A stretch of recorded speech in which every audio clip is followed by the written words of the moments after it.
எடுத்துக்கொள்வோம். ரோமர் 12ஆம் அதிகாரம் அதனுடைய 11வது வசனம். ரோமர் 12ஆம் அதிகாரம் அதனுடைய 11வது வசனம். சத்தமா படிக்கலாமே, எடுத்துவங்க. அசதியா இராமல் ஜாக்கிரதையா இருங்கள், ஆவியிலே அனலா இருங்கள், கர்த்தருக்கு ஊழியம் செய்யுங்கள். இல்லையா? ஆமென். இந்த நாளில ஆவியான நம்மளோட பேசுகிறதான வார்த்தை, அசதியா இராமல் ஜாக்கிரதையா இருங்கள். ஆமென். எழுதிக் கொள்ளுங்க தலைப்பு, அசதியா இராமல் ஜாக்கிரதையா இருங்கள் என்று கர்த்தர் சொல்லுகிறார். ஆமென். அசதியா இராமல் என்று எதற்கு சொல்லுகிறார்? அசதினா என்ன? அசதி சோம்பேறித்தனம், இப்படி வச்சுக்கலாம். அசதினா அதுதான், சோம்பேறித்தனம். ஆமீன். அது மீனிங் சோம்பேறித்தனம். அப்ப இந்த நாள் ஆவியார் நம்மளோட பேசுகிற வார்த்தை அசதியா இராமல். ரெண்டு வார்த்தை இருக்குது, அசதியா இராமல் ஜாக்கிரதையா இருங்கள். முதல்ல நம்ம என்ன போறோம்? அசதியா இராமல் நம்ம பார்க்க போறோம். இரண்டாவது ஜாக்கிரதையா இருக்கு நம்ம பார்க்க போறோம். அல்லேலூயா. ஆமீன். யோசுவா 18ஆம் அதிகாரம் அதனுடைய 3வது வசனம்.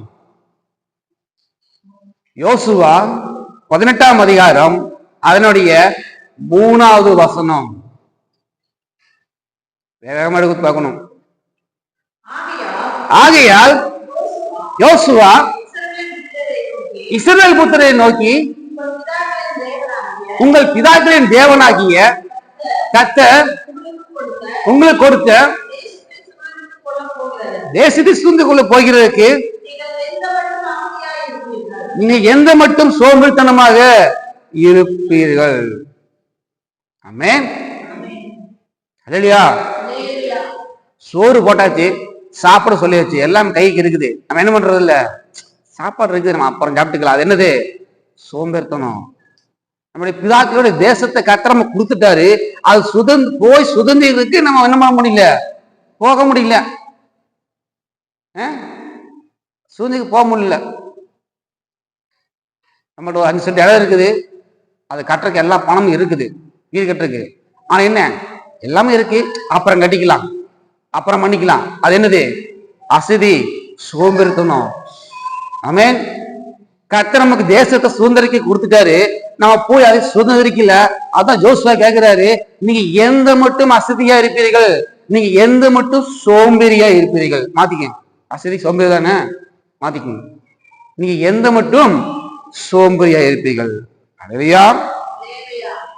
அப்போ ஏன் இவங்க அசதியா இருந்தாங்க, ஏன் இவங்க சோம்பேறியா இருந்தாங்கன்னா, யோசுவா சொல்ற, நீங்க தேசத்தை சுதந்திரிக்கிறதுக்கு எந்த மட்டும் அசதி. அப்போ தேசத்தை சுதந்திரிக்கணும் என்ன பண்ணணும்னா, யுத்தம் பண்ணணும்.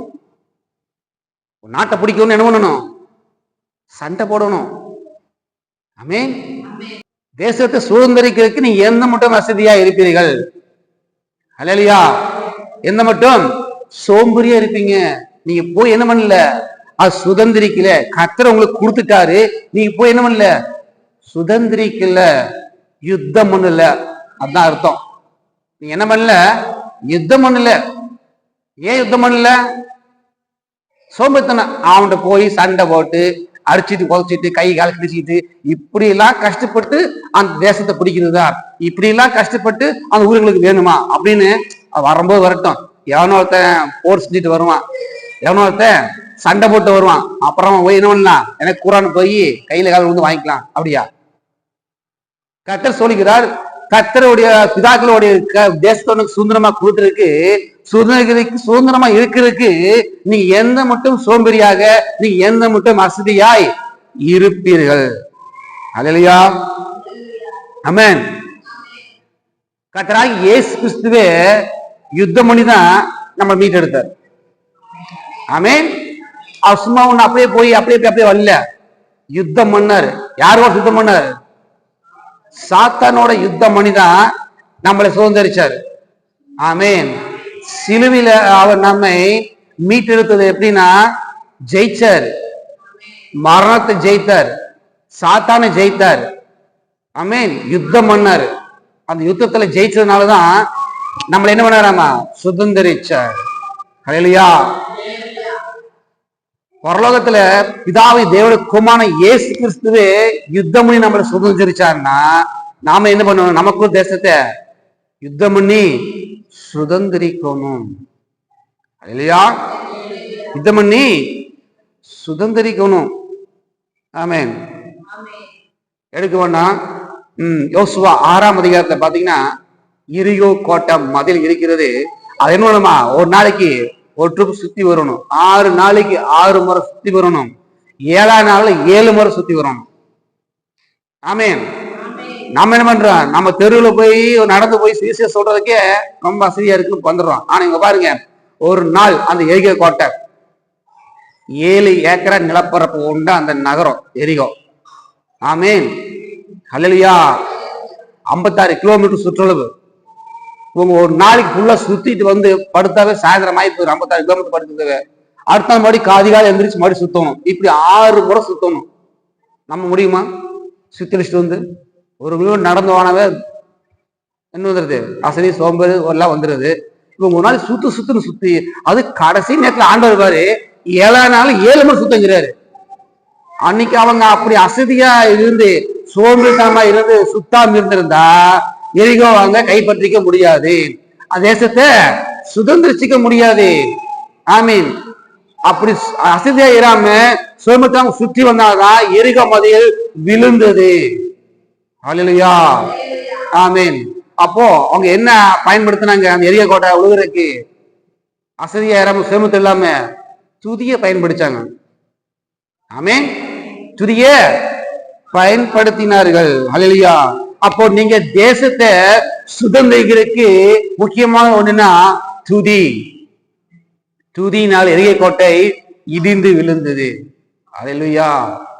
உங்களுக்கு ஏன் தேசத்தை சுதந்திரிக்க முடியலன்னா துதியோட போங்க. சோம்பேறித்தனம் இருக்காது, அசதியா இருக்காது. ஹல்லேலூயா. ஆமென். நம்மளோட சுதந்திரத்துக்காக நம்மளை சுதந்திரிக்கிறதுக்காக துதி ரொம்ப முக்கியம். ஹல்லேலூயா. இன்னும் இந்த வருஷம் எத்தனை நாள் இருக்குது? எத்தனை நாள் இருக்குது வருஷம் முடியறதுக்கு? ஆமென். இல்லையா? துதிங்க. உங்களுக்கு கொடுத்த வாக்கு தத்துவத்தை சுதந்திரிப்பதற்கு இந்த நாள்ல இருந்து என்ன பண்றீங்க? நீங்க துதிச்சு நீங்க அசதியா இராமல் துதிக்கிறதுக்கு முதலாவது நீங்க துதிக்கிறதுக்கு அசதியா இராமல் முதலாவது நீங்க துதிக்கிறதுக்கு சோம்பேறித்தனம் இல்லாம இருந்தீங்கன்னா இந்த வருட முடிவுக்குள்ள வாக்கு தத்துவத்தை பெற்றுக்கொள்வீர்கள். ஆமென். ஹல்லேலூயா. கர்த்தர் வருடத்துல உங்களுக்கு ஆரம்பத்தை கொடுத்த வாக்கு தத்துவத்தை இன்னும் பெறல. என்னடா வாக்கு தத்துவத்தை எடுத்தோமே, வாக்கு தத்துவத்தை கொடுத்த ஆண்டவர் இன்னும் நடக்கலன்னு நினைக்கிறீங்களா? காரணம் என்ன? நீங்க அசதியா என்ன பண்றீங்க? துதிக்கிறீங்க. அசதியா என்ன பண்றீங்க? சோம்பேறித்தனமா இருக்கிறீங்க. கர்த்தர் சொல்லுகிறார், துதிக்கிறதுக்கு நீங்க அசதியா இராமல் துதிக்கிறதுக்கு நீங்க என்ன பண்றீங்க? சோம்பேறித்தனம் இருக்கக்கூடாது. இல்லையா? இங்க எல்லாம் இங்க பாருங்க. முதலாவது துதிக்கிறதுக்கு நீங்க அசதியா இருக்க கூடாது. முதலாவது நீங்க துதிக்கிறதுக்கு சோம்பேறித்தனமா இருக்கக்கூடாது. அல்லையா? துதினால ஒரு பெரிய கோட்டையை இடிஞ்சு விழுந்தது. ஆமீன். நம்ம இங்க பெரிய பெரிய பில்டிங் இடிக்கலாம் என்ன பண்றோம்? போக்கிலையும் போறோம், இது போடுறோம். அங்க அப்படி இல்லை, பெரிய கோட்டை.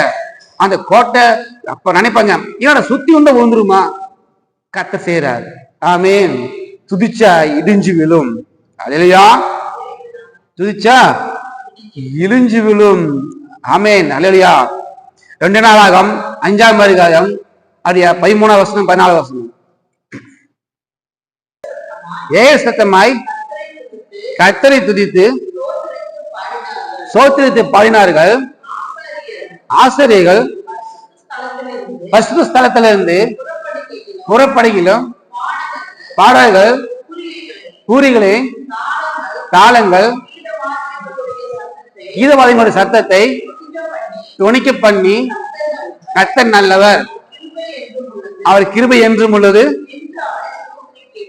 என்று அவரை சோத்தரிக்கிலும் கர்த்தருடைய வீடாகிய தேவாலயம் மேகத்தினால் நிறையப்பட்டது. அல்லேலூயா. கர்த்தருடைய ஆலயம்னா அப்ப ஆலயம் யாருங்க? நம்ம தான். அல்லேலூயா. நீங்க துதிக்க துதிக்க நம்முடைய ஆலயத்துல என்ன ஆகுமா? மகிமையினால் நிரம்பப்படும். ஹல்லேலூயா. இங்க துதிக்க துதிக்க நம்முடைய ஆலயம் என்ன? நிரம்பப்படும்.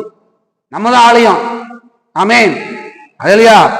2 நாளாகமம் 20ஆம் அதிகாரம் அதனுடைய 21, 22 வசனம். 2 நாளாகமம் 20ஆம் அதிகாரம் அதனுடைய 21, 22.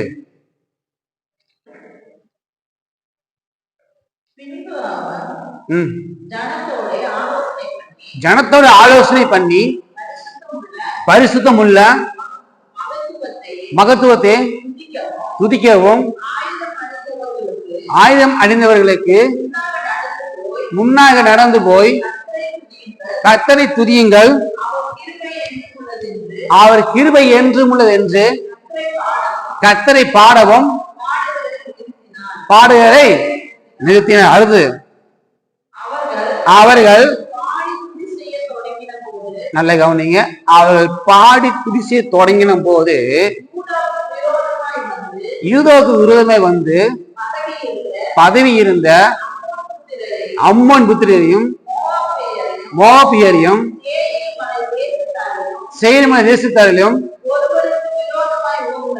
ஒருவருக்கு விரோதமாய் ஒருவரை கட்ட எலும்ப பண்ணினால் அதை வெட்டுண்டு இழந்தார்கள். ஹல்லேலூயா.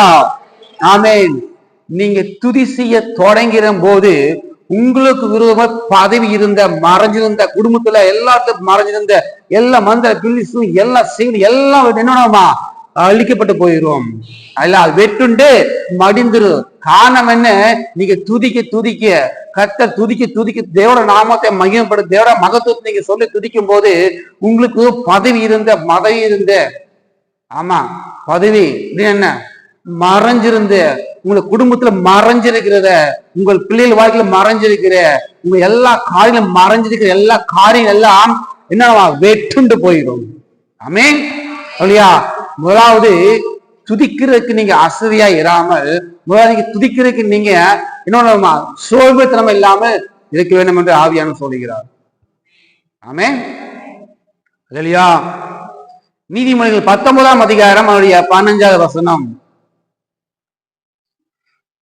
நீதிமொழிகள் 19ஆம் அதிகாரம் அதனுடைய 15வது வசனம்.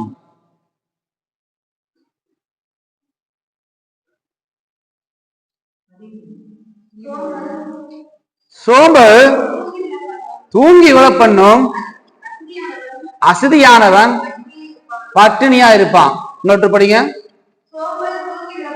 சோம்பல் தூங்கி விழப்பண்ணும், அசதியானவன் பட்டினியா இருப்பான். சோம்பரியானவன் பட்டினியா இருப்பான். மதிக்குங்க. ஆமென். சோம்பல் தூங்க விழப்பண்ணும், சோம்பரியானவன் பட்டினியா இருப்பான். இல்லையா? அது என்ன பட்டினி?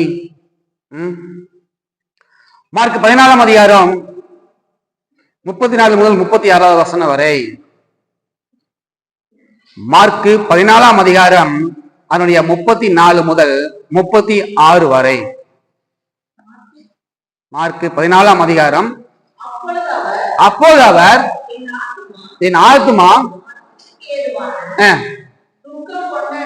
துக்கம் கொண்டாடுகிறது, நீங்கள் இங்கே தங்கி விட்டுங்க சொல்லி சற்று அப்புறம் போய் தரையில விழுந்து அந்த வேலை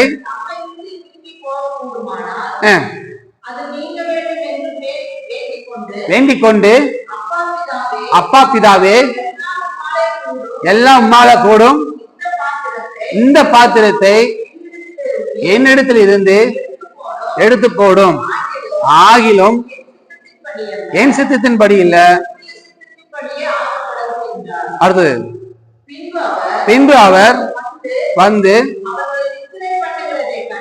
பாருங்க, இயேசு கிறிஸ்து கொஞ்ச நாள் என்ன பண்ண போறாராமா? சிறைப்பிடிக்க போறாங்க. அவளுக்கு மரண வியாக்குலம். ஜெபம் பண்ண நீ எல்லாம் கூட போய் தங்கி என்ன சொன்னாரா? விழித்திருங்கள். ஆமென். விழித்திருங்க சொல்லி ஜெபம் பண்ணிட்டு வராரு. அதுக்கப்புறம் என்ன பண்றாங்க பாருங்க. பின்பு அவர் வந்து அவள் நித்திரை பண்ணுகிறதை கண்டு பேதுருவை நோக்கி சீமோனே, நித்திரை பண்ணுகிறாயா? 1 மணி நேரம் நீ வீட்டிற்கு கூடாதா? நீங்கள் நல்ல கவனிக்கணும். நீங்கள் சோதனைக்கு உட்படாதபடிக்கு விழித்திருந்து ஜெபம் குறிச்சுக்குங்க. ஜெபம் பண்ணுங்கள். ஆயு உற்சாகமானதுதான்,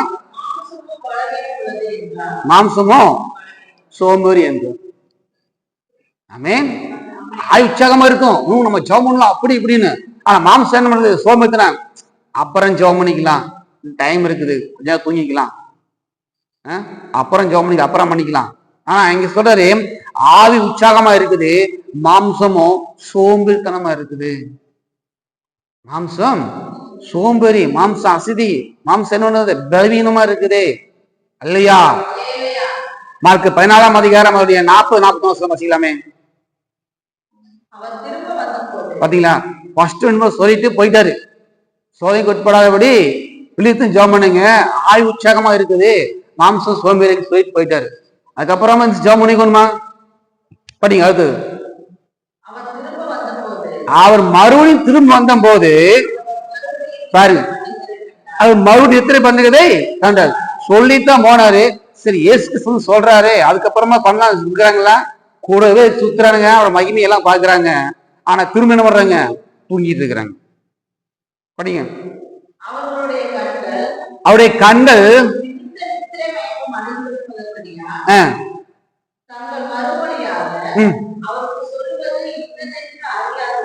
தூக்கத்திலே இருந்தார், என்ன சொல்றான்னு தெரியல, என்னமோ சொல்றாருன்னு இருக்கிறாங்க.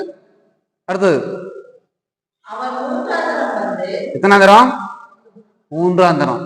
முதல் சொல்லிட்டு போயிட்டாரு, சோதனை கூட்டாதபடி வீழ்த்தும் ஜெபம்னு சொல்லிட்டு போயிட்டாரு. திரும்ப மறுபடியும் வந்து சொல்றாரு, இப்ப 3ஆம் தரம் சொல்றாரு. படிங்க. அவர் 3ஆம் தரம் வந்து, நீ நித்திரை பண்ணி இளைப்பாருங்கள், போதும், வேலை வந்தது, இதோ மனுஷகுமாரன். பாத்தீங்களா? பார்க்க வரைக்கும் பார்த்தாரு, நீ வந்து சொல்லி கேட்க மாட்டேங்கிறாங்க, நீ தூங்கு அப்படின்ட்டாரு இல்லையா?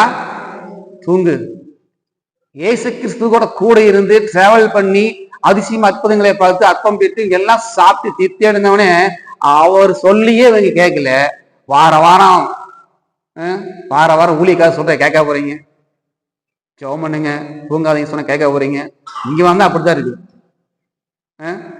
இங்க வந்தா 6 மணி மாதிரி வாய் ஆங்கிறது, அப்படியே 6 மணி மாதிரி. 6 மணி எப்படி இருக்கும்? சின்ன மூளை 6லையும் பெரிய மூளை 12. அப்ப எப்படி இருக்கும்? இப்படிதான் இருக்கும். வாய் இப்படிதான் அப்படி ஓபன் பண்றது 6 மணிங்க அப்படின்னு. அப்படியா? ஏசு கிறிஸ்து சொல்லி என்ன கேட்கல, விழித்திருந்து ஜெபம் இல்ல, சோபித்தனா அசதி. ஆமென். ஆனால் என்ன நடந்தது? சோதனைக்கு உட்படாது ஜெபம் பண்ணா என்ன நடந்தது பாருங்க. மார்க் 14ஆம் அதிகாரம் 50 வசனம் பாருங்க. மார்க் 14ஆம் அதிகாரம் 50வது வசனம். அப்பொழுது அவர் எல்லாரும் அவரை விட்டு ஓடி போனார்கள் இல்லையா? இங்கே பட்டினி ஃபர்ஸ்ட் பார்த்தோமா? பட்டினி என்றால் பின்மாற்றம். பின்மாற்றம். நீங்க சோதனைக்கு உட்படாதபடி நீங்க ஜெபிக்க சோம்பேறித்தனமா இருந்தீங்க, பின்மாற்றத்துக்கு போயிருவீங்க. அப்ப என்ன ஆகும்? இயேசு விட்டு ஓடி போயிருவீங்க. நான் சொல்லல, வேதம் சொல்லுது. கூடவே அந்த சீசர்கள் என்ன பண்ணாங்கம்மா? ஓடி போயிட்டாங்க. காரணம் என்ன? அவர் ஜெபம்னு சொன்னாரா? சோதனை வரும், நீ ஜெபம்னு சொன்னாரு. ஏன் அவன் ஜெபம் இல்ல? சோம்பேறித்தனம், அசதியா இராமல். நீங்க அசதியா இராம ஜெபம் பண்ணியிருந்தாங்கன்னா யாரும் ஓடிக்க மாட்டாங்க, இயேசு நின்றுப்பாங்க. அவங்க ஜெபம் பண்ணல, சோம்பேறித்தனம் இருந்தனால இயேசு விட்டு ஓடி போயிட்டாங்க. சோம்பல் என்ன? தூங்குவது போடணும். அசதியா இருக்கிறவன், சோம்பேறித்தனம் இருக்கிறவன் பட்டினியா இருப்பான். சோம்பேறித்தனம் இருக்கிறவன், அசதியா இருக்கிறவன் பின்மாற்றத்துல போயிடுவான். ஏன் பின்மாற்றம்? காட்டு விட்டு தூரமா போறோம். செவ்வத்துல ஜெபிக்கிறதுக்கு சோம்பேறித்தனம், ஜெயிப்பதற்கு அசையாதனால இயேசு விட்டு ஓடி போறான். அதனாலதான் பட்டினி, பின்மாற்றம். பின்மாற்றம். ஆமென். பின்மாற்றம் இல்லையா? அப்போ ஜெயிப்பதற்கு, சோதனைக்கு உட்படாதபடி ஜெயிப்பதற்கு அசதியா இருக்கக்கூடாது, சோம்பேத்தனமா இருக்கக்கூடாது. அல்லேலூயா. மத்தேயு 26ஆம் அதிகாரம் அதனுடைய 58வது வசனம். மத்தேயு 26ஆம் அதிகாரம் அதனுடைய 58வது வசனம்.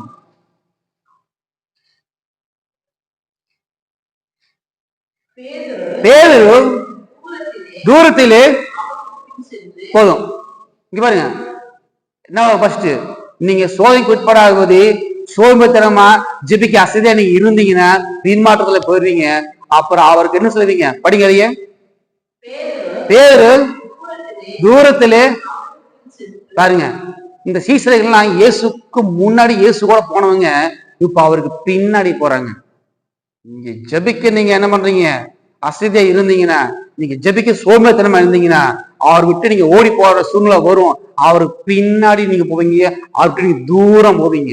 ஏசு இருக்கிறார், நீங்க தூரத்தான் பார்க்க முடியும். அந்த மாதிரி அப்பா அப்பாவே கொஞ்சிட்டு இருக்க முடியாது. ஜெயிப்பதற்கு அசதியா இருக்க கூடாது. ஆமென். அப்படி நீங்க அசதியா இருந்து சோம்பேத்தனமா இருந்தீங்கன்னா பின்மாற்றத்துல வரும். அது பட்டினி, அது விட்டு ஓடி போற சூழ்நிலை வரும். அவர் விட்டு பின்னாடி போவீங்க. பவுட என்ன நடக்குன்னு பார்த்தோம்னா, யோவான் 21ஆம் அதிகாரம் அவருடைய 3வது வசனம். யோவான் 21ஆம் அதிகாரம் அவருடைய 3வது வசனம்.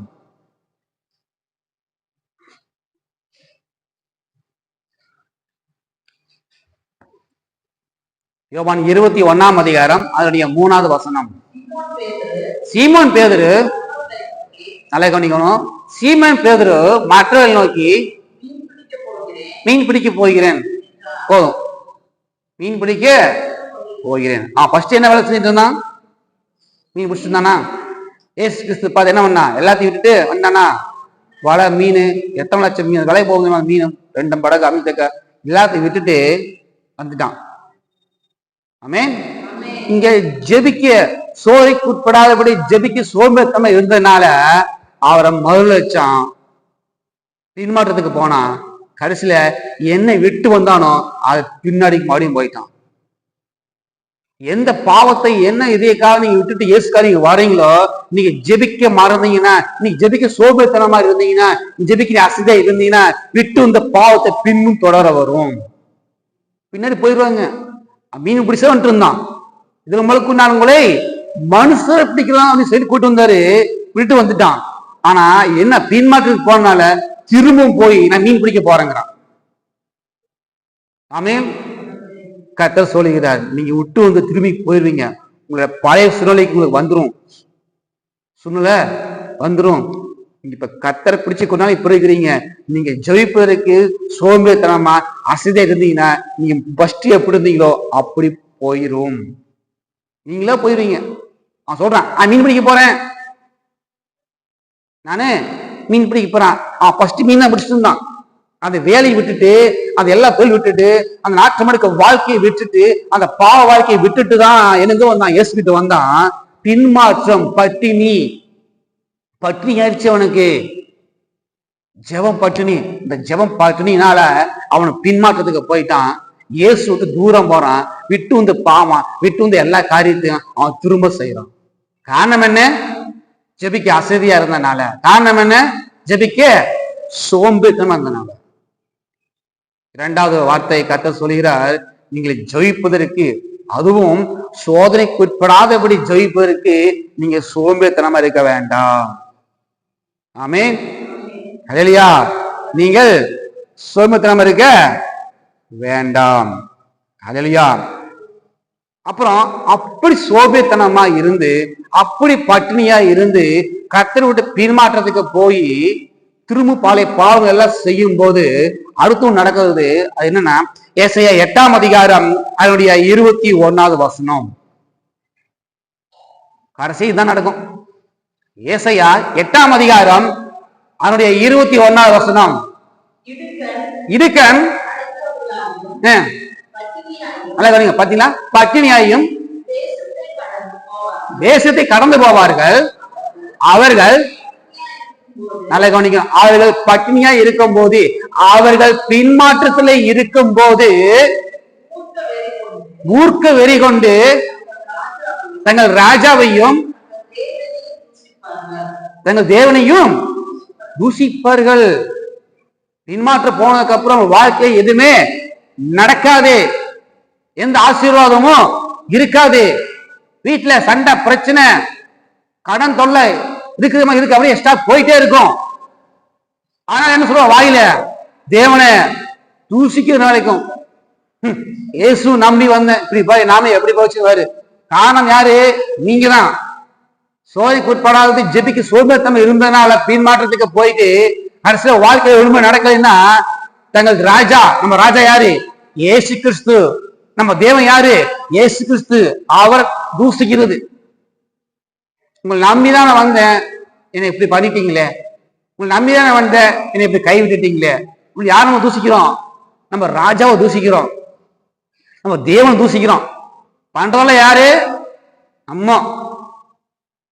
ஜெபிக்க சோம்பேறித்தனம், ஜெபிக்க சோம்பேறித்தனம், அசதி, வேலை செஞ்சு ரொம்ப டயர்டு. அப்புறம் ஜோமணிக்கெல்லாம் படு தூங்கிடு கோட்டை விட்டு, அவ்வளவுதான். ஜெபிக்கு அசதியா இருந்தீங்கன்னா இந்த காய்வு நடக்கும்.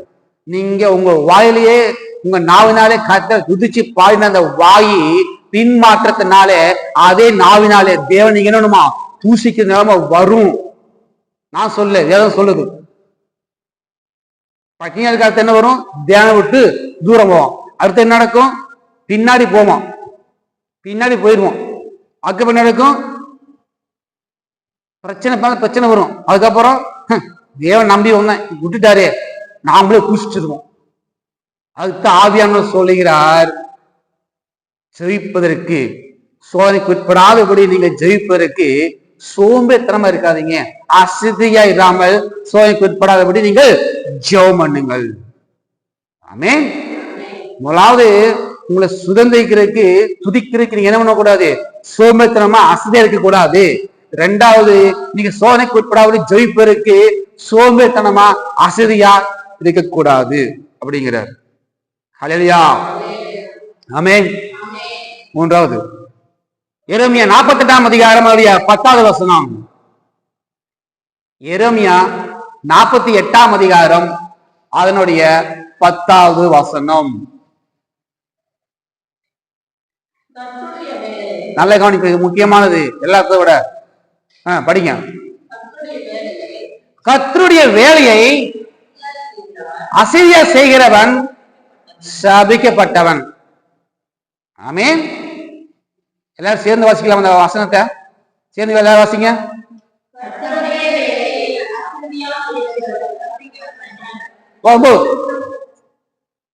நீங்களா படிச்சீங்களா? என்ன புரிஞ்சது? கர்த்தருடைய வேலையை அசதியா செய்யறவன் வயதான் நீங்க நினைக்கிறீங்க, இந்த வார்த்தை வந்திருக்கு. ஆமீன். கர்த்தருடைய வேலை, கர்த்தருடைய ஊழியத்தோட காரியம், கர்த்தருடைய சபைக்குரிய காரியத்துல எந்த வேலை செஞ்சாலும் சரி, எந்த வேலை செஞ்சாலும் சரி, அது அசதியா செய்யாம சோம்பேறித்தனமா நீ செஞ்சினா அது சபிக்கப்பட்டது. ஆமீன். ஹல்லேலூயா. கர்த்தரோட வேலை சபையில ஒரு காரியம், ஒரு ஒழுங்கான காரியம், ஒரு ஊழியத்தோட காரியம், அது அப்பா மைனா போ அப்படி இப்படி நான் அப்படியே சாக்கு போக சொல்லி நம்ம செஞ்சோம்னா அது சபிக்கப்பட்டது.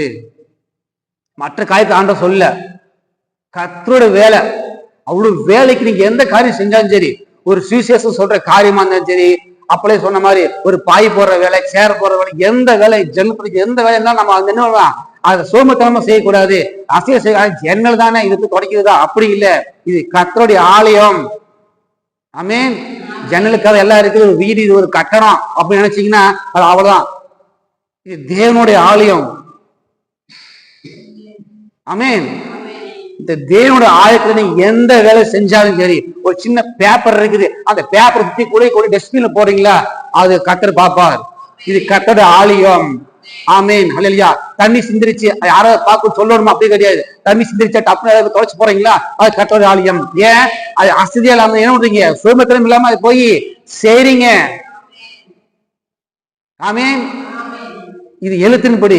இது ஆவிக்குரிய காரியத்தை பார்த்தோம்னா கர்த்தரோட வேலை, நம்மளோட ஆலய, நம்ம இதயத்துல கர்த்தரோட வேலையை அதே அசதியை செஞ்சாலும் சபிக்கப்பட்டவர்கள். நம்ம இதயத்துல ஆலயத்தையும் அதிகமானமா வேலையை பார்க்கணும், அசதியா இல்லாம துதிக்கணும், சோத்திரிக்கணும், ஜெபம் பண்ணணும், உற்சாகம் ஆண்டவரை ஆராதிக்கணும். அது கர்த்தரோட வேலைதான். பழைய பாட்டுல கர்த்தரோட வேலை தெரியுமா? ஆராதிக்க வேலை கட்டளை கொடுத்துருப்பாரு. அது என்ன, தினந்தோறும் ஆராதிக்கணும், தினந்தோறும் கட்டைகளை போட்டு அக்னியால ஆராதிக்க வேண்டும். அது கூட அசதியா சோம்பேத்தனமா நம்ம ஆராதிச்சோம்னா நம்ம என்னதான் ஆராதிச்சாலும் கர்த்தர் பரலோகத்தை வந்து பார்த்து கொண்டிருக்கிறார், இங்கு இருக்கிறார். யார் ஆராதிக்கிறாங்க, யார் கண்ணை மூடி பாக்குறாங்க, யார் உண்மையா மனதுருகி அப்படியே ஆண்டவரை நேசிச்சு அப்படியே ஆராதிக்கிறது கர்த்தர் பார்க்கிறார். ஆமே. நான் உங்களை என்னோட மாம்சக்கல் நான் பாக்குறேன், சரி, ஆனா ஆண்டவர் இருதயத்தை பாக்குறாரு. நான் உங்களோட பாடி லாங்குவேஜ் தான் பாக்குறேன். நான் பாக்குறேன், ஓ சிஸ்டர் எவ்வளவு சூப்பரா ஆராதிக்கிறார், ஆனா ஆண்டவர் இதயத்தை பாக்குறாரு, நீ உள்ளுக்குள்ள என்ன வச்சுக்கிறேன்னு பாக்குறாரு. ஆமே. இந்த வருடம் முடிய போகிறது இல்லையா? வருடம் முடிய போகிறது. அதற்குள்ளாக கர்த்தரோட வேலையில சோம்பேத்தனமா இல்லாம அசதியா இல்லாம என்னமா செய்ய வேண்டும். மூன்றாவது, கர்த்தரோட வேலையில அசைக்க கூடாதுன்னு சொல்றோம். அது என்ன வேணாலும் சரி, இங்க இல்ல வெளியே போய் மற்ற சுவிசேஷம் சொல்றாங்க சரி, சான்ஸ் கிடைச்சதா தப்புன்னு சொல்லிடணும். உங்களுக்கு எல்லாம் சான்ஸ் கிடைச்சி டிராவல் பண்ணிட்டு போயிட்டே இருப்பீங்க. அப்புறம் சிஸ்டர் நீங்க எந்த ஊர், என்ன வேலை பண்றீங்க அப்படிங்களா, சரி அப்படின்னு என்னணுமோ நல்லா பேசி போயிட்டே இருப்போம். அங்க அசதியா இருக்கக்கூடாது. இப்போ அழகும் போது சிஸ்டர் கர்த்தர் நேசிக்கிறாரு, நீங்க இது என்ன பண்றீங்க, உங்களை விரும்புறாரு, உங்க பிரச்சனைகள்லாம் மாற்றுவாரு அப்படி சொல்லி சுவிசேஷம் சொல்லிடணும். அவங்க பஸ்ல போறாங்க, அவங்க ட்ரெயின்ல போறாங்க, அவங்க பிளைட்ல போறாங்க, சர்ச்சுக்கு போடுறாங்களா, நான் கூப்பிட முடியுமா? அப்படி கிடையாது. அவங்க எங்கேயாவது போயிட்டு போறாங்க, ஆனா தேவனோட நாமத்தை மையப்படுத்த முடியாத ரட்சிப்பை கொண்டு வரக்கு நீங்க சுவிசேஷத்தை சொல்லணும். அல்லேலூயா, சொல்லணும். நம்ம ஏரியாவில நம்ம வீட்டு பக்கத்துல இருந்தா ஓகே, ஆனா டிராவல் பண்ணும்போது பஸ்ல போகும்போது கூப்பிட முடியுமா? முடியாது. ஆனாலும் அவங்க கர்த்தரை தெரிஞ்சுக்கணும், சுவிசேஷத்தை சொல்லணும். அவங்க எங்க ஆண்டரை வச்சு தான் கூடி போயிருவாரு. நம்ம சொல்ல வேண்டிய கடமை என்ன? சொல்லி ஆகணும். அதனால மூன்றாவது, கர்த்தரோட வேலையில அசதியா இருக்க கூடாது. ஆமென். அல்லேலூயா. போயிடுங்க ரோமர் 12ஆம் அதிகாரம் 1ஆம் வசனம் போயிடுங்க. ரோமர் 12ஆம் அதிகாரம் அதனுடைய 11வது வசனம். அசதியாயிராமல் ஜாக்கிரதையாயிருங்கள். போதும். ஃபர்ஸ்ட் என்ன பார்த்தோம்? அசதியா பார்த்தோம். ரெண்டாவது இப்ப ஜாக்கிரதை பார்க்க போறோம். ஜாக்கிரதை. ஜாக்கிரதை என்ன? போர்டு போட்டிருப்பாங்க, நல்ல பெரிய பங்களா பார்த்து போட்டிருப்பாங்க, நாய்கள் எச்சரிக்கை, நாய்கள் ஜாக்கிரதை அப்படின்னு போட்டிருப்பாங்க போர்டு. நாய்கள் ஜாக்கிரதை, ஜாக்கிரதைன்னு போட்டிருப்பாங்க இல்லையா? இங்க கர்த்தருடைய வார்த்தை வருகிறது, அசதியா இராமல் ஜாக்கிரதா இருங்கள். எதுக்கு ஜாக்கிரதையா இருக்கணும்? எதற்கு ஜாக்கிரதையா இருக்கணும்? இல்லையா? எரேமியா 17ஆம் அதிகாரம் அதனுடைய 22வது வசனம். எதற்கு ஜாக்கிரதை, எதற்கு எச்சரிக்கை? எரேமியா 17ஆம் அதிகாரம் அதனுடைய 22வது வசனம்.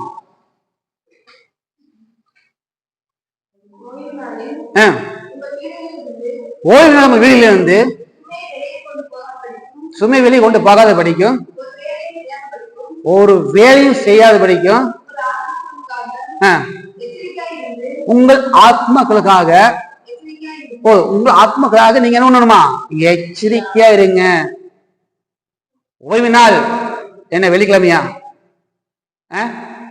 ஓய்வு நாள் சனிக்கிழமையா? ஆமாவா? ஓய்வு நாள் சண்டே. கர்த்தருடைய வேலை, கர்த்தருடைய சண்டேல நீங்க ஒரு வேலையும் செய்யக்கூடாது, ஒரு சுமை தூக்கக்கூடாது. அப்படி உங்க ஆத்மாக்களுக்கு நீங்க என்ன பண்றீங்க? எச்சரிக்கையா இருங்க. உங்க ஆத்மாக்களுக்கு நீங்க எச்சரிக்கையா இருங்க.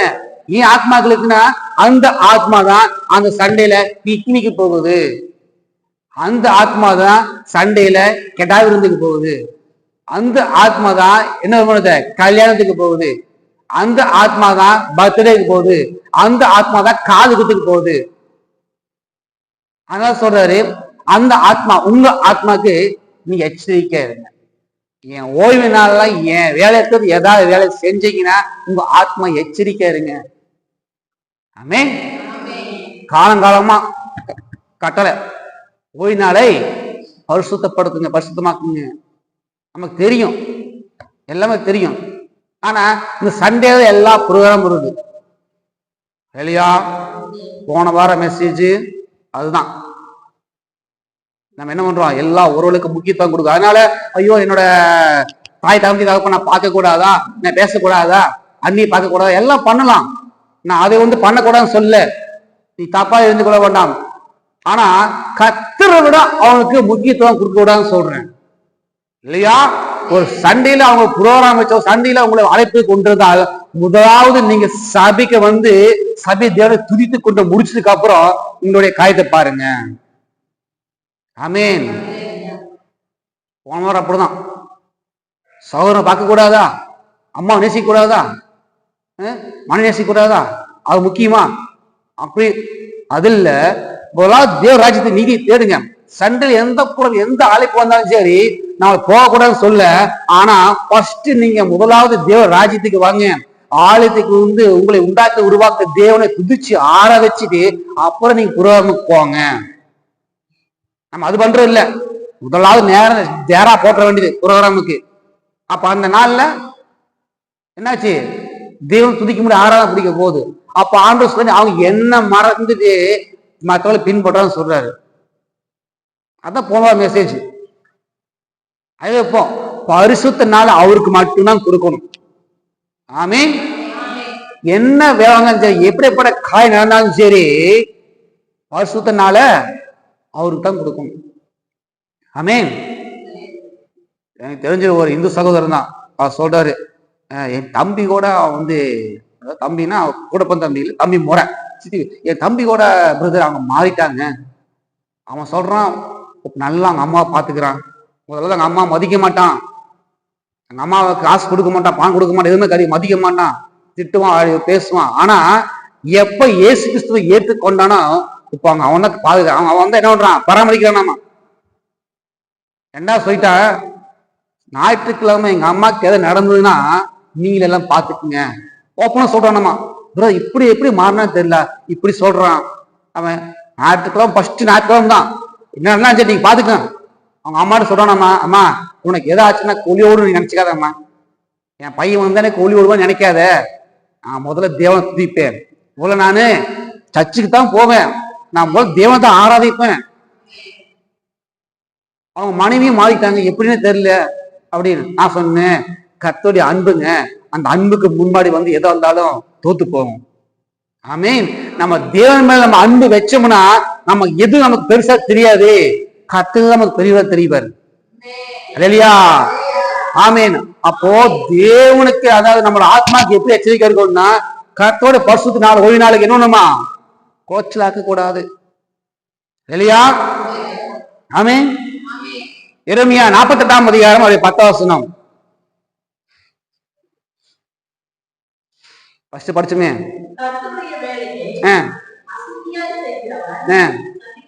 போதும். கர்த்தரோட வேலை இது, கர்த்தரோட வேலை தான். ஆலயத்துக்கு ஞாயிற்றுக்கிழமையா எங்க வரணும், ஆலயத்துக்கு வரணும், ஆராதிக்க வரணும், ஊழியக்காரர் மூலியமா கொடுக்குற வார்த்தைக்கு கீழ்ப்படிந்தா கேட்கணும், வசனத்தை கீழ்ப்படியணும். இப்படி எல்லாம் பண்ணலீங்கன்னா அவன் சபிக்கப்பட்டவன்னு சொல்றாரு. ஆமீன். ஆலயத்துக்கு வராம இருந்தீங்கன்னா, டிம்கி கொடுத்தீங்கன்னா, நான் சொல்லல, சபிக்கப்பட்ட ஆண்டவர் சொல்றாரு. சபிக்கப்பட்ட நிலம் அது ஏதாவது போட்டா விளையுமா? தெரியுது இல்ல? ஜல்லிக்காடு, மண்ணு காடு, பூரா கல்லு பாறையா இருக்குது, அது வேலை போட முடியுமா? ஏன் சொல்லுவாங்க, அது சபிக்கப்பட்ட இடப்பா, இது போட்டாலும் விளையவே மாட்டேங்குது, எப்ப தொலைஞ்சிடணும் சொல்லுவாங்களா? ஆமா. ஆலயத்துக்கு வராம டிம்டி கொடுத்து கட்டடிச்சுட்டு போன்ல அது விட்டுட்டு போனீங்கன்னா நம்மளோட வாழ்க்கை சபிக்கப்பட்டு இருக்கும். என்ன விளைஞ்சாலும் அதோட பலனை நம்ம அனுபவிக்க முடியாது.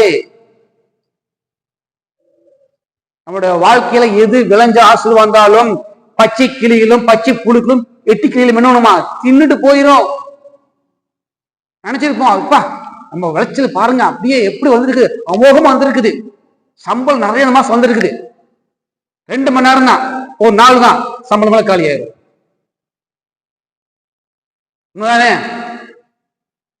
சம்பளம் வரும், விளைச்சல் வரும், ஆனா அது எங்கெங்கயோ போயிடும். ஏன் காரணம் என்ன? தேவனை தேடனால வாழ்க்கைய சபிக்கப்பட்டு இருக்குது. மாசம் மாசம் சம்பளம் வருது, மாசம் மாசம் எல்லாம் வருது, ஓட்ட பைக்கில் ஓட்ட மாதிரி எல்லாம் ஓடி போயிருது. ஏன் பாக்கெட் அப்படிதான், ஓட்டே தெரியல, சில்லறை காசு வாங்கி சில்லறை காசு அது எல்லாம் நிறைய வாங்கி போடுறேன், நடந்து போயிட்டே தெரியல. ஒரு கையில போய் சில்லறை காசு 2 சில்லறை பிரதர் இருங்கன்னு கை உள்ள ஊற விரல உள்ள போகுது. என்ன விரல உள்ள அப்ப பணம் எங்கே ஓட்ட தெரியாம அப்படியே ஓட்டையில போயிருது. பொத்தல் பை, நம்மளுடைய விளைச்சல் எல்லாம் பொத்தல் பை மாதிரி போயிருது. வருமானம் எல்லாம் இங்கே பொத்தல் பை, டாக்டருக்கு அங்க இங்க எங்கெங்கயோ வீணா போகுது. காரணம் என்ன? நாம தேவனை மதிக்கிறது இல்லை. காரணம் என்ன? நம்ம தேவனை கனம் பண்றது இல்ல. காரணம் என்ன? நம்ம தேவனை ஆயத்தை அசட்டப்படுத்துறோம். ஸ்கூல் மாதிரி லீவு அப்படி இல்லை. தேவனோட ஆலயம், முதல்ல தேவன ஆலயத்துக்கு ஃபர்ஸ்ட் பயம். ஐயோ நான் இன்னைக்கு போலினே நான் பார்க்க முடியலையே. வீட்டுல உங்க கணவன் மணிக்குள்ள பார்க்காம இருந்தீங்களா, பேசாம இருந்தீங்களா? பாக்குறீங்களா? டெய்லி பாக்குறீங்களா? மாமா சாப்பிட்டீங்களா? மாமா டீயும் மாமா. அது இந்த மாச கடைசினா ஃபர்ஸ்ட் அப்படி வாக்கணும். அப்படி எத்தனை மாமா வரும், எத்தனை வரும் மாமா இந்த டீ. ஐயோ என்ன களைச்சு போய்க்கிறீங்க, உட்காருங்க. துண்டக்கு வந்து கொடுக்குறது மூஞ்சி வேறு தொலைக்கிறதுக்கு. குளிச்சிட்டீங்களா? போய் குளிச்சுட்டு வாங்க, இட்லி தோசை ரெடியா இருக்கு மாமா, சாப்பிடுங்க. எல்லாம் சாப்பிட வச்சுட்டு அப்படி பக்கத்துல மாமா மாதிரி புதுசு ஒரு புடவை வந்துருக்குது வாங்கணும் மாமா அப்படி அப்படி விட்ட போடுறது. அப்படியா? அப்படி இல்ல.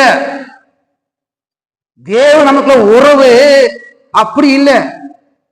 அது மணி பிளான்ட் மாதிரி. என்னடா மணி பிளான்ட் சொல்லி பார்க்காதீங்க. செடியிலே மணி பிளான்ட் பார்த்தா கொஞ்சம் வித்தியாசமா இருக்கும்.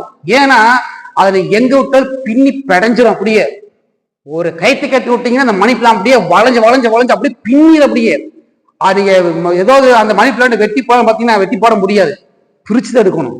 அப்படி ஒட்டி போயிருக்கும் அந்த மணி பிளான்ட். அந்த மாதிரி நம்மளோட உறவு அப்படி பின்னி பிணைஞ்சிருக்கணும். எந்த பண பிரச்சனை, எந்த கடன் பிரச்சனை, எந்த மனைவி யாரு எந்த பிரச்சனை வந்தாலும் சரி நம்மளை விட்டோம்னா பிரிக்க முடியாது. ஆமென். பவுல் சொல்றாரு என்னை விட்டு பிரிக்க முடியாது.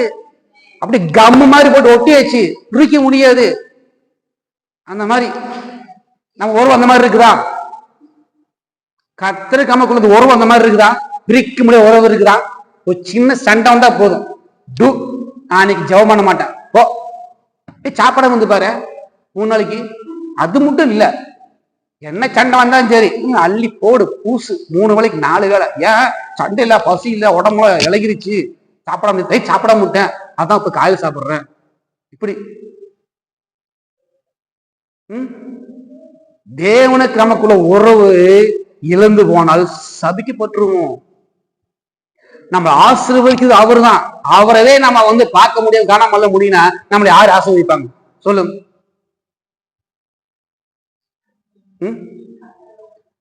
நம்ம தமிழ்நாட்டோட சிஎம் நமக்கு ஏதாவது நம்ம போய் மனு கொடுக்குறோம், வாங்குறோம், போறோம், அவர்தான் வாங்கி எல்லாமே செய்யணும். அவர் அங்க இல்லைன்னா யாரு செய்வாங்க? சரி, யாரும் இல்லை. அடுத்த ஆந்திராவை போய் இந்தாங்க என்ன மனுங்க, எந்த ஊரு? தமிழ்நாடா? அப்ப அங்கதான் போகணும், இங்கே வரீங்க அப்படிமாங்க. அந்த மாதிரிதான் தேவன் தான் நமக்கு எல்லாம். தேவன்ட்ட மனு பண்ணணும், மனு கொடுக்கணும், ஜெபம் பண்ணணும், எல்லாம் அவரு தான் செய்யணும். அவரு மனு பார்த்துட்டு ஆமா உங்களுக்கு கொடுக்காதுன்னு சொல்லி அந்த மனு என்ன பண்ணுவாரு? சைன் பண்ணுவாரு. ரிஜெக்ட் பண்ணக்கூடாது. எந்த ஊரா அது மனு? வேற பாப்பா, ஐயோ குணா தப்பு போடக்கூடாது. அந்த மனு பார்த்த உடனே அவளை கண்ணில் தண்ணீர் ஓடுச்ச, என் மகனா இவனுக்கு இப்படியா, உடனே சைன். அந்த லெட்டரை நம்ம எழுதும்போது, மனு எழுதும்போது நம்மளோட கண்ணீர் அந்த லெட்டர்ல பட்டு அந்த லெட்டர்ல இருக்க 2 எழுத்து அப்படியே அது அழிஞ்சிருக்கு பாருங்க. பாத்துறீங்களா? அந்த மாதிரி அனுப்பட்டுறீங்களா? பட்டது இல்லையா? நாங்களாம் பசங்க அப்படித்தான் கை வரும்போது அப்படியே கண்ணில் தண்ணி வரும், அப்படியே சொட்டு வந்து அந்த இங்கில பூரா அப்படியே நல்லா 2 மணி நேரத்து அப்படி இதாயிரும் அந்த மாதிரி. அப்போ நம்முடைய விண்ணப்பம் எப்படிப்பட்ட விண்ணப்பமா போகணுமா? கர்த்தருக்கு மனு விண்ணப்பம் எப்படி போகணுமா? ஜெபம் எப்படி போகணுமா? ஜெபம் அவரு அழுகணும். ஐயோ இப்படிப்பட்ட மகளா எனக்கு இப்படி பண்ணிக்கிறா. உடனே படிச்சமா சங்கீதத்துல கண்ணீர் எங்க வச்சுக்கிறாரம்மா? துருத்தியில வச்சுக்கிறாரு. நீங்க ஒவ்வொரு சொட்டு கண்ணீர் துருத்தியில அளவு வச்சுக்கிறாரு. ஆமீன். நம்ம மனு நம்ம ஜெபம் அப்படித்தான் இருக்கணும் இல்லையா? ஏசாயா 58ஆம் அதிகாரம் அதனுடைய 13வது வசனம். ஏசாயா 58ஆம் அதிகாரம் அதனுடைய 13வது. நல்ல கவனிக்கணும். நிறுத்தி வேகமா படிங்க. என் பரிசுத்த நாளாகிய ஓய்வு நாளிலே நல்ல கவனிக்கணும். உனக்கு இஷ்டமானதை செய்யாதபடி உன் காலை என்னவா விளக்கணும். பிக்னிக்கு, பார்க்கு, பீச்சு, உன் வழி. எனக்கு தான் ஒரு வழி இருக்குது, இந்த வழியில போகலாம், அப்படியே அந்த ரூட் போகலாம உனக்கு இஷ்டமானதை செய்யாமலும் உன் சொந்த பேச்சு கூட பேசாமலும் ஓய்வு நாளை மகிழ்ச்சி நாள் என்று பரிசுத்த நாளை மகிமை நாள் என்றும் அதை சொல்லி மகிமை என்பதை படிங்க. உன் காலை என்னணுமா விளக்கணும். உன் கால் எங்க வரணும்? ஆலயத்துக்கு வரணும். அதுதான் வழி. உன் வழி என்ன? உன் வழி என்ன வழி? ஆலயத்துக்கு போற வழியில வேற வழி, அதெல்லாம் தூக்கி போடு. கர்த்தருடைய நாள் மனமகிழ்ச்சி நாளாக எண்ணணும். அதுக்கு நீ அசதியா இருக்காத, அதுக்கு நீ ஜாக்கிரதையா இருங்கிற. ஆமீன். சண்டே கர்த்தருடைய நாள் என்னணுமா? அது மனமகிழ்ச்சி நாள் என்று சந்தோஷப்பட்டு அது ஜாக்கிரதையா இருக்கணுமா? நீ இப்படி எல்லாம் நீ ஜாக்கிரதையா நீ இருந்தீன்னா நீ ஃபர்ஸ்ட் கர்த்தருடைய வேலையை நீ அசதியா செஞ்சீங்கன்னா சவிக்கப்பட்டிருப்ப. ஆனா கர்த்தருடைய வேலையை அசதியா செய்யாம சோம்பேறித்தனமா செய்யாம சண்டே கரெக்டா லீவ் ஓடாம கர்த்தருடைய வார்த்தை கேட்கறதுக்கு நீ வந்தேன்னா அடுத்தது படிங்க தொடர்ந்த கீழே. அப்போது பாருங்க, தொடர்ந்து நீங்க சோம்பேறித்தனமா ஆனா ஆலயத்துக்கு போறது சோம்பேறித்தனம், ஆலயத்துக்கு போறதுக்கு அசதியா இருந்து அப்படி இல்லாம நீங்க வந்தீங்கன்னா அப்பொழுது கர்த்தருக்குள்ள என்னமா சந்தோஷமா இருக்கும், மன மகிழ்ச்சியா இருக்க குடும்பத்துல. பூமி உயர்ந்த இடங்களில்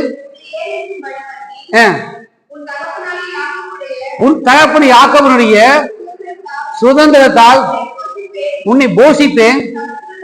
கர்த்தருடைய வாய் சொல்லிச்சு. நாங்க என்னன்னா யார் சொன்னது? கர்த்தருடைய வாய் சொன்னது. இப்படி பாட்டு காரியத்துல நீ விலக்கி நீ ஆலயத்துக்கு நீ வரும்போது சண்டையில சொந்த பேச்சு கதை, பக்கத்துல அங்கே கதை அப்படிங்க இப்படிங்க, அந்த கதையெல்லாம் பேசக்கூடாது. அந்த கதையெல்லாம் பேசக்கூடாது. நீ கதை பேசணும்னா வேத கதையை பேசுங்க. தாவீது எப்படிப்பட்டவன், இயேசு கிறிஸ்து எப்படிப்பட்டவர், ஆபிரகாமோட விசுவாசம் எப்படி, அந்த கதையை பேசுங்க. 2 பேர் பேசிட்டு கொண்டிருக்கும் போது நீங்க என்ன பேசுறீன்னு கர்த்தர் பாக்குறாரு பரலோகத்துல இருந்து. அவர் கவனிச்சுக்கிறார் நீ என்ன பேசுறீங்க. சொந்த பேச்சை பேசக்கூடாது. ஆமே. அப்படி நீங்க பேசாம இருந்து கர்த்தரோட மனமகிழ்ச்சி நாள் இருந்தீங்கன்னா உங்களை கட்டணுமா யாக்கோபு சுதந்திரத்தாலே உங்களை போஷிப்பார். ஆமே. எல்லாம் எழுந்திக்கலாம்.